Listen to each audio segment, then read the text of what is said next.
Hi guys, welcome back to the channel. Continuing our top 15 series, we've got something special lined up for you today. I know so many of you have been asking for a customer reviews analysis for this one. Well, we're finally doing it, but before we get into that, don't forget to check this exclusive discount for it.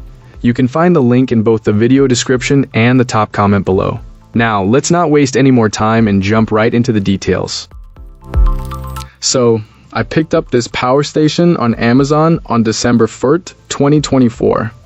It came in at $470 plus about $50 in tax, for a total around $529. As of January 3rd, it's still $479 with the Amazon coupon, which felt like a solid deal considering the competition. The device claims an 1152 watt-hour Life PO4 battery, but you derate it, first by 10%, then by 15%. So you're looking at roughly 900 watt-hours usable with the built-in inverter. In real life, that's about what I've seen, so I'd plan on around a 900 watt-hour capacity for planning purposes. This power station is self-contained and reasonably light for what it is, with an 1800 watt continuous inverter and a 200 and 700 watt peak.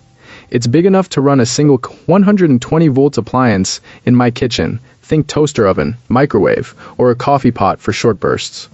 It's portable enough to move into the kitchen when needed, and the performance is solid while you're there. The unit is quiet. The cooling fan reminds you it's doing work, but you don't notice it much during normal use. A clear con is the internal battery size. If your goal is to run a refrigerator during a longer outage, you'll feel the math. My fridge sits around 70 watts on average, with occasional peaks up to 400 watts, which can push the internal pack toward its limit, especially if you're also using a lamp or other small loads. My workaround was to add an external 100 amp hour, 1280 watt hour, 12 volt Life PO4 battery and connect it to the charging input. At 12 volts I saw about 98 watts of input, and at 24 volts around 150 watts. With a continuous 90 watt draw via the inverter and the external battery providing extra oomph, I managed over 16 hours with about 10% left in the internal battery.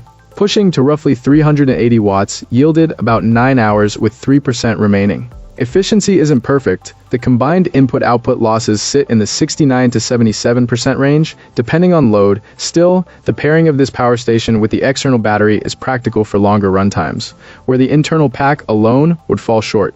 Charging and monitoring are straightforward. You can pass through charge, and there's a simple app to keep an eye on things. Customer support has improved a lot lately. I've seen BLUETTI staff engage on Reddit and offer help, replacements, or repairs when needed. Firmware updates helped calibration steps also boosted performance, once I followed them. Bottom line, this power station shines when you're willing to add an external battery for longer sessions.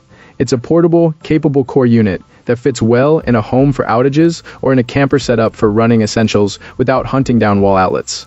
If you're after maximum runtime without leaning on a bigger, heavier model, this pairing is worth considering.